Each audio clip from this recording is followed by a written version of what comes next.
Taiwan should adopt a scorched earth policy and wipe out its own semiconductor foundries in the wake of any Chinese invasion as a deterrent, US military academics have suggested.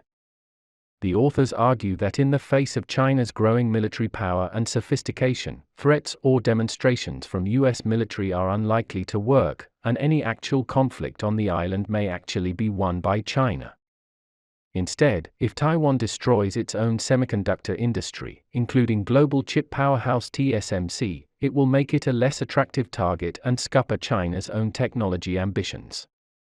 As a response, on December 23, 2021, the website of the Chinese State Council's Taiwan Affairs Office posted an article noting that the mainland's pursuit of cross-strait reunification is definitely not for TSMC.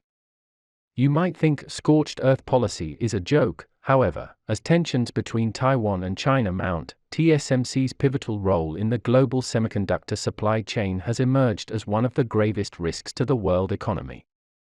That's left Western nations and TSMC grappling with how to mitigate a worst-case scenario where China invades or blockades Taiwan, cutting off a supply of chips that are crucial to the global economy. What measures have they taken? How should China deal with this situation? If necessary, can destroying TSMC really save Taiwan? Hi, everyone. Welcome to TechTeller. Before we start today's video, please subscribe to our channel, which is the encouragement that we can create more videos. Okay, let's move on to today's topic.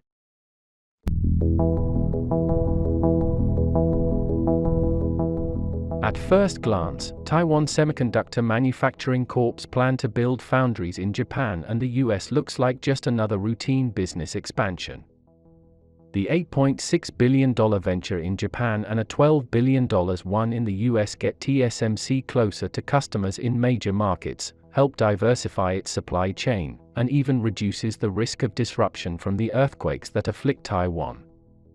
But dig deeper and it quickly becomes clear that these are not just more run-of-the-mill deals. It's hard to understate TSMC's importance to the world.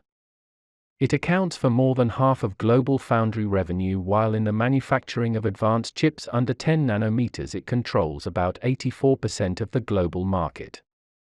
Those chips are at the heart of every leading-edge device and weapon on the planet, and they are central to the battle for tech supremacy between the US and China. That's why we says TSMC is possibly the most important company on the planet. TSMC's production though remains concentrated in Taiwan. With China taking an increasingly aggressive posture toward the island it claims sovereignty over, it leaves the world economy precariously exposed to disruptions. If China cuts off TSMC's supply chain, it could cause a major crisis in the world economy, and some of their production out of Taiwan because of that concern. Just exactly how TSMC and Western nations navigate the transition away from production heavily concentrated in Taiwan is a delicate balancing act. If it is moved out too quickly or if too much pressure is applied on TSMC to create a supply chain that excludes China, it would cause serious friction with Beijing.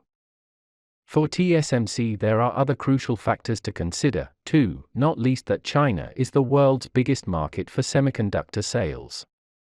It's also more efficient to keep production concentrated in one place, providing economies of scale that have given TSMC a gross margin of almost 50% over the past 3 years. On the other hand, China isn't likely to stand idly by if Western nations try to shift the crown jewels of the semiconductor industry to their home markets. China considers Taiwan sovereign territory and warns it will be reclaimed by force if necessary. It is especially sensitive toward any move towards independence on the island.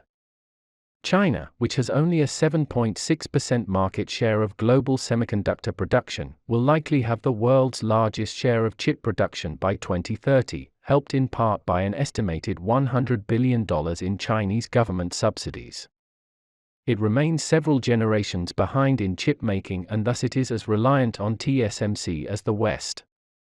But becoming self-sufficient in semiconductor manufacturing is not as simple as getting a blueprint of a TSMC foundry and recreating it elsewhere. Building even an entry-level foundry that produces 50,000 wafers a month costs about $15 billion.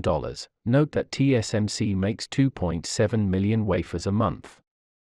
Furthermore, foundry workers are highly skilled, highly educated engineers who are in short supply, and whose experience matters as much as their knowledge. It takes between 400 to 1,400 steps over approximately 12 weeks to make a silicon wafer, the heart of a microchip, which is 100 layers thick, some as thin as a single atom. To complicate matters further, the raw materials must be incredibly pure, allowing for impurities equivalent to only 1 grain of sand in 16 Olympic swimming pools and, during production, a single speck of dust could destroy the whole wafer, costing millions of dollars. Taiwan has spent decades building up the capacity, expertise, and supply chains to manufacture state-of-the-art chips at this scale, and other countries will have a hard time recreating this feat in just a few years.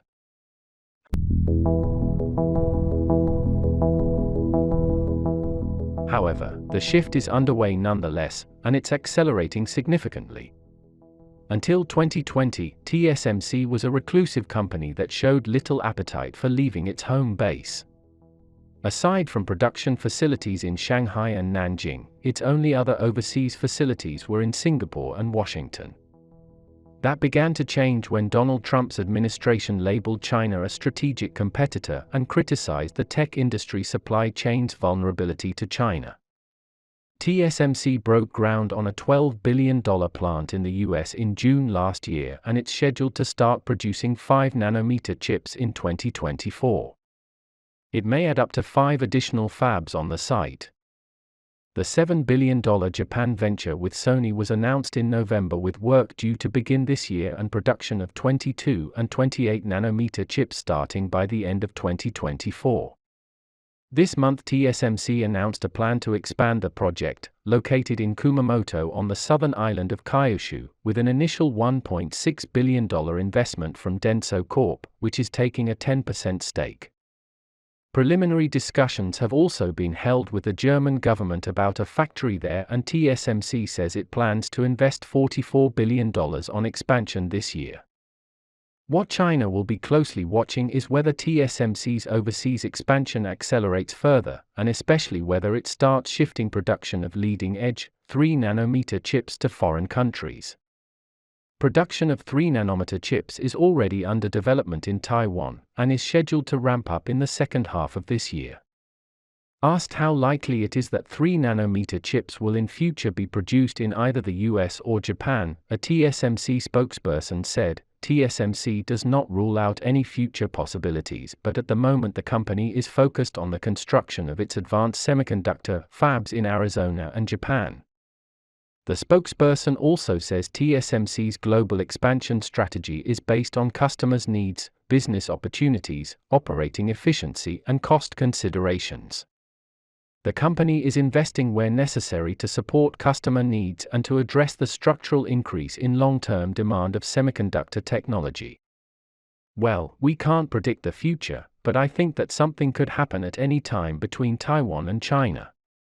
I hope all conflicts can be resolved peacefully. As for the lost child, it's time to go home. Okay, that's all for today. Please put your comments below and share your insightful ideas. Please keep following our channel and like our videos. I am Tech Teller, the person to tell you the opinions that worth spreading every day. Thank you so much for your continuous support. Your precious time with us is highly appreciated. See you.